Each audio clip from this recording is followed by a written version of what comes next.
Ladies and gentlemen, boys and girls, kids of all ages, we're back at it again with this thing.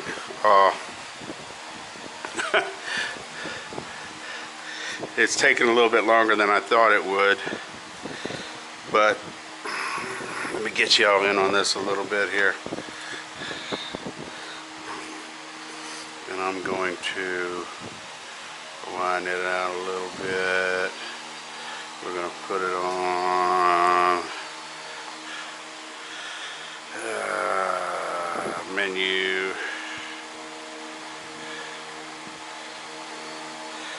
Stop recording. Right, back at it. So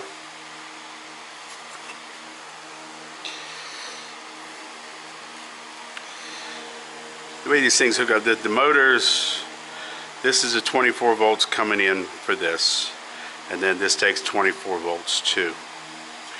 You can look on here and it says EN, and that's the EN positive, and then this is direction, but on this one it is CW, which I mistook for clockwise. Anyway, the white is click or CLK, which I guess that's how many pulses or clicks it takes, and that'll be on this one. This is pulse width modulation. We're not using that. We're on frequency. So I hook the ground to frequency. This is pulse width and this is frequency. And I'm going to tighten these screws up a little bit in here so they don't get lost.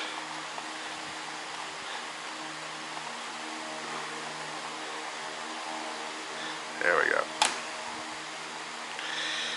And this is frequency, and they ground to the click, CW, and EN minus. So that's how they hook up. We explained this in a previous video about these. These will go to the motor, which there is a, you can look that up for a color code on that. We're just going right back with the same color. So what we're going to do now is, if y'all watched the last video, the slow motion of me doing something very stupid, and I knew I was going to do it. In the back of my mind I said, you know, this has happened before and it could happen again, and it did. It came in, and when it hit this, it broke this off. But one of the beauties of having these plastic standoffs, and opposed to the brass and what have you, is they broke right off. The board sustained minimal damage. I haven't tested it yet, but I'm pretty sure that it's okay. So what we're going to do now is we're going to mount the fan. Another thing too, drilling holes in those, these step drills are actually the best way to go. This plastic here has a tendency to split out bad anyhow. So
Ladies and gentlemen, boys and girls, welcome back to our shop, my shop, the shop.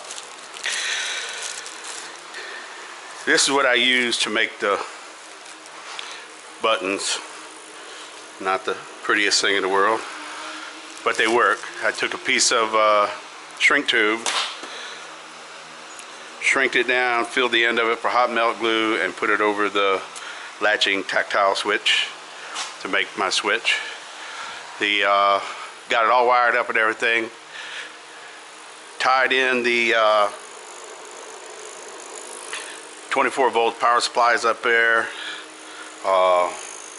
Tied this into the 12-volt power for the lights in the table. I'm actually going to put a switch in it in an afterthought, because once power comes on in this shop, because I turn it off every time I come in and out, and I never leave the power on, because getting up in age like I am, you might forget a soldering iron on or something like that. So I just find that it's better to unplug it. The shop plugs in right back there on a 60 amp plug. I unplug it, hang the cord up, it's out the way, done deal. So we got all this in here. We got this done. So this your on button.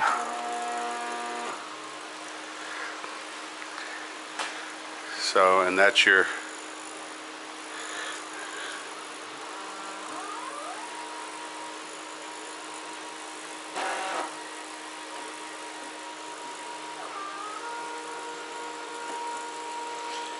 forward reverse. There's a lot of slop in this, but it does work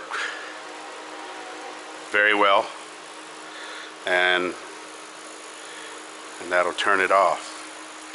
So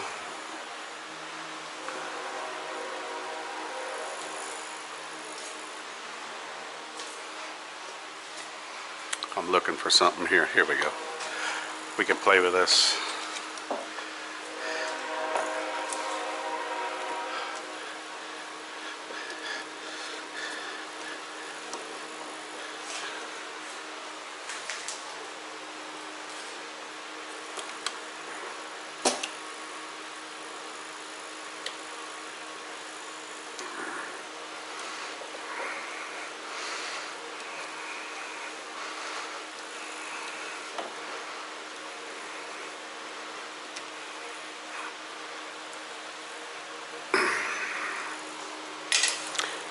Let me check on my kids here, and they're fine.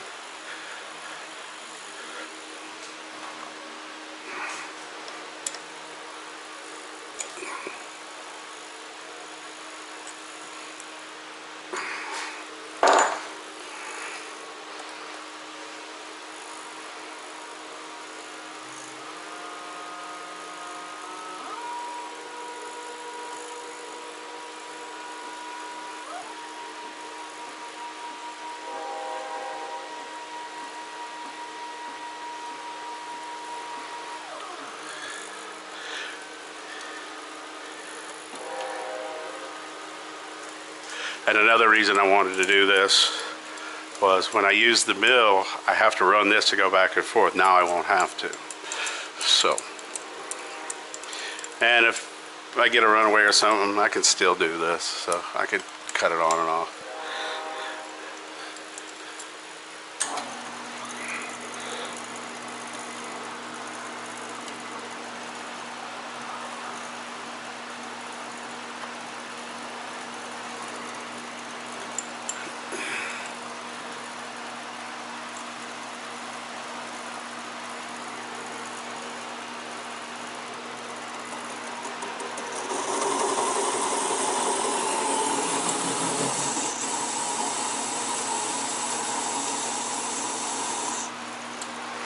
Biting a little too much there.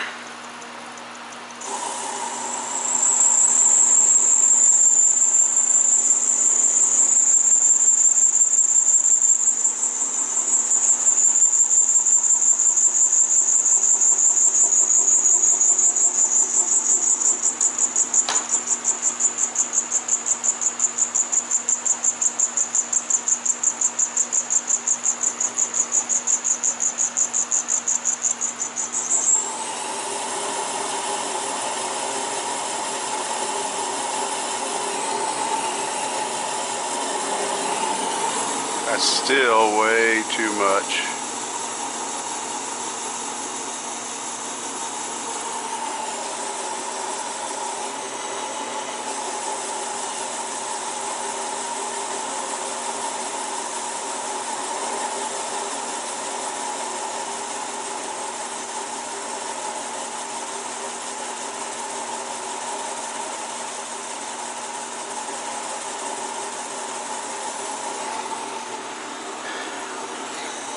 And you can get a marker, and this, you can see the metal falling on this. That's the reason I wanted this in an enclosure. You get one piece of metal in between bridge and a contact, and then that's it. It's just going to fry everything. But I'm increasing the speed of it.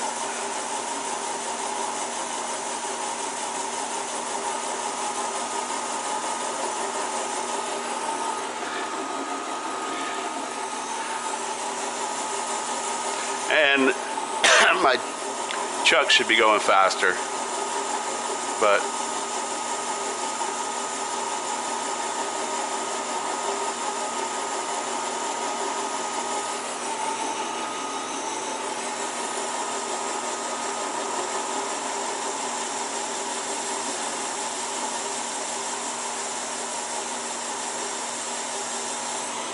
so we're going to put it right in that position right there. And I'm not getting any color on the chip, so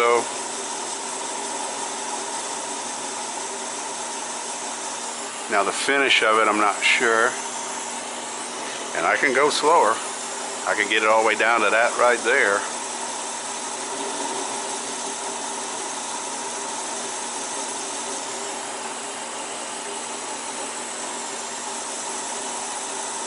But all you have to do is just hit the reverse button.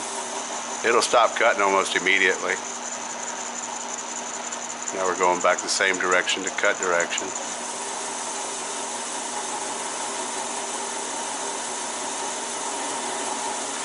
But you just hit reverse, and a lot of time in these small lathes, because I need to get a different tool holder, and I will here shortly.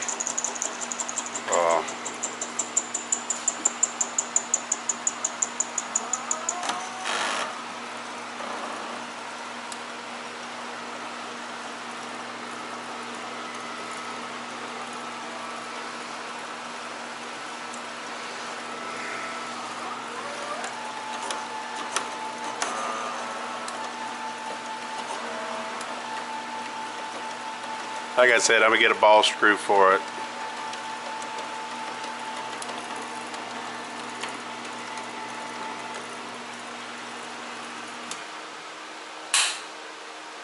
So the finish is not that bad on it. It's not perfect by no means, but it's not that bad. And it works. And that is a, let me find my kids here. Frank, Gracie! Where you dudes at? Hey Gracie, where's Franklin at?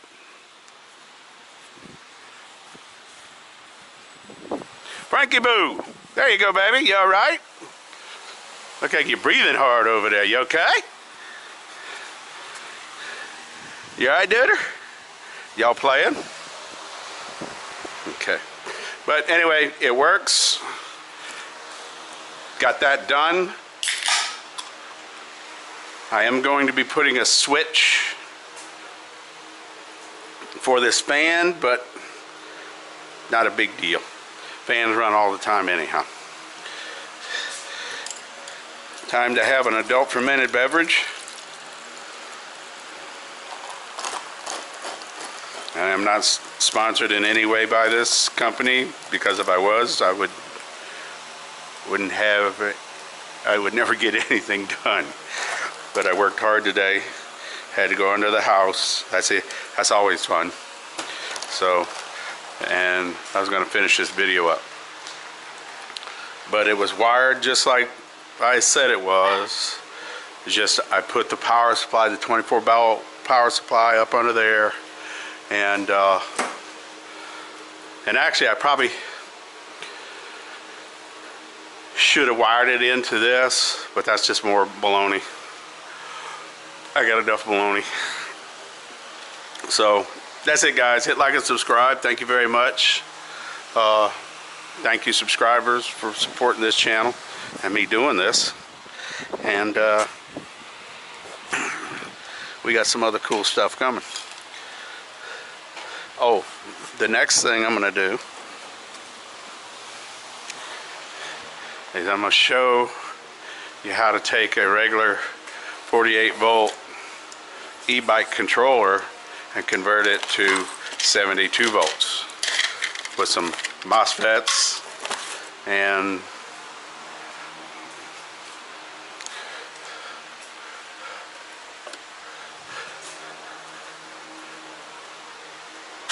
capacitors. So that's gonna be the next project. Gonna do that right quick because I want another one anyhow, because I want to come up the voltage on this bike, and in order to do that I need